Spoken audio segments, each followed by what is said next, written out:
All right, fifth grade, let's keep reading. Don't go to the principal's office. This is chapter 7.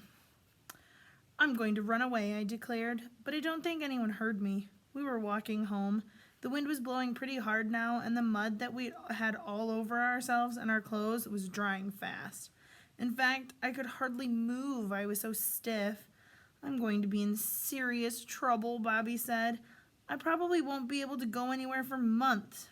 You're always saying that, Rebecca said, and nothing ever happens to you. Rebecca's right, Bobby. Anyway, this wasn't our fault, I said. Mr. Amstead turned on that sprinkler on purpose so we wouldn't find his wife's body.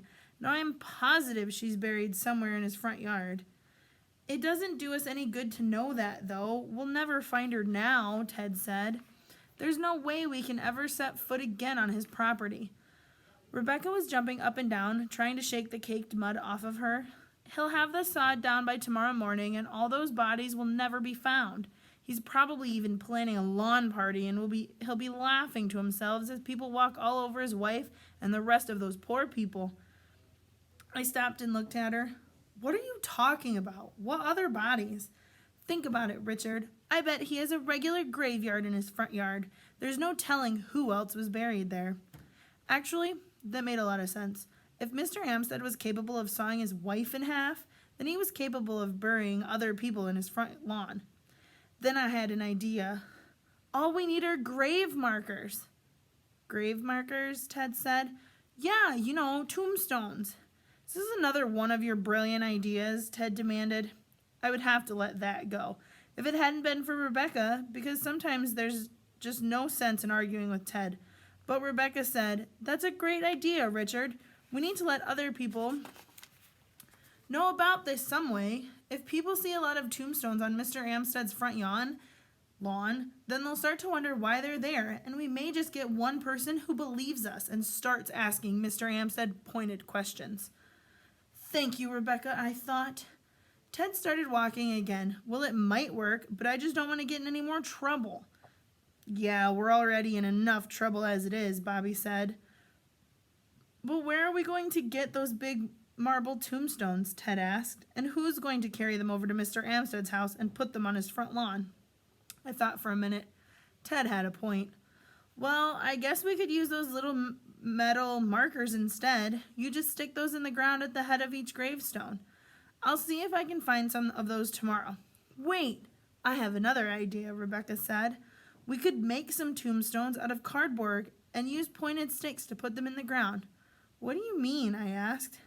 Remember that play we did for Halloween a couple years ago? The one that took place in a cemetery? Well, we had all those cardboard tombstones with "Here lies so-and-so" printed on them. I remember those, Ted said. They looked real from the audience, too. That's right, I said. And we want people to be able to see them from across the street. Here lies Mrs. Amstead, Bobby said. Her husband sawed her in half. We all laughed.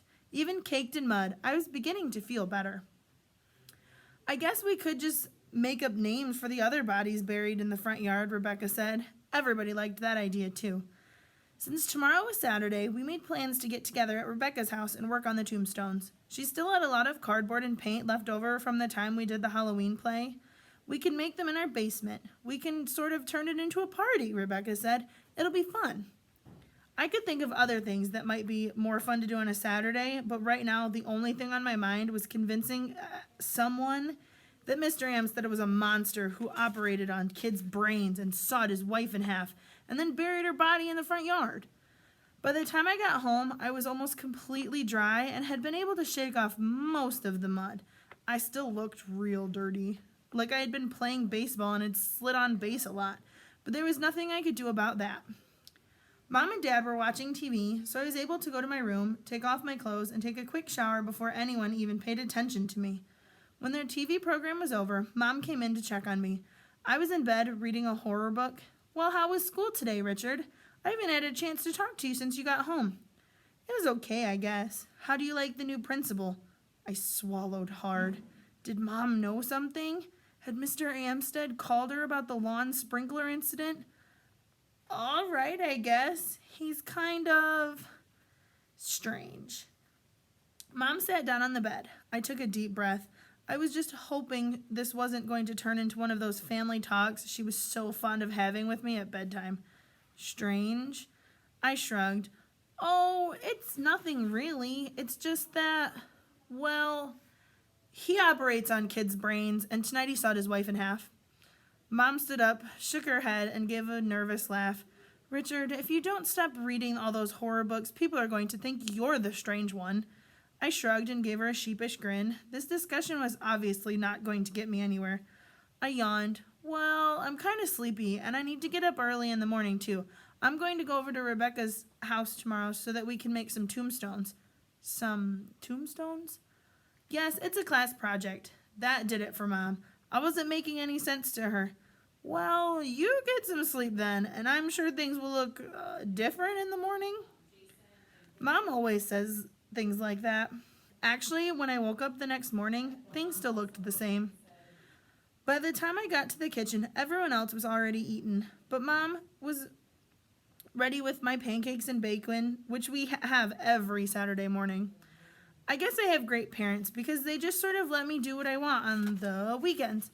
And after I've cleaned my room and done my chores, I'm going over to Rebecca's this morning, remember? I said to Mom between bites of pancake, to make tombstones, right? I nodded. So we spent all Saturday morning making the tombstones. When we finished, we had 10 of them, and they looked great. What do we do with them now? Ted asked. We were admiring our work over pizza and soft drinks when Rebecca's mother had treated us to. We put them in the graveyard tonight, Rebecca said. I looked at her. Thought we were going to put them in Mr. Amstead's yard. She smiled, and for the first time in my life, one of Rebecca's smiles sent shivers through me. That's what I mean. I still believe his front yard is a graveyard. Just thinking about that makes me shiver, Bobby said. I mean, there's no telling who we were walking on the other night. Ted's eyes went wide. I just thought of something else. What if we're pushing one of these tombstones into the ground and it suddenly collapses? I looked at him. What are you talking about? You've heard about those sinkholes in Florida, haven't you? We all nodded. Well, what if we're standing on one of those graves and it suddenly sinks? We'll fall on top of a body. Oh, yuck, Rebecca said. I never thought about that. I took a deep breath. There was no way we could back out of this now. We had too much invested. We'll just be careful, that's all. We won't stand together. I could tell my solution to the problem wasn't making them feel any better. We have to do this, I added. We have to draw attention to the fact that Mr. Amstead shouldn't be principal of Croswell Elementary School if he buries dead bodies in his front yard. Still, no one said anything. We can pull this off, I said frantically. I know we can.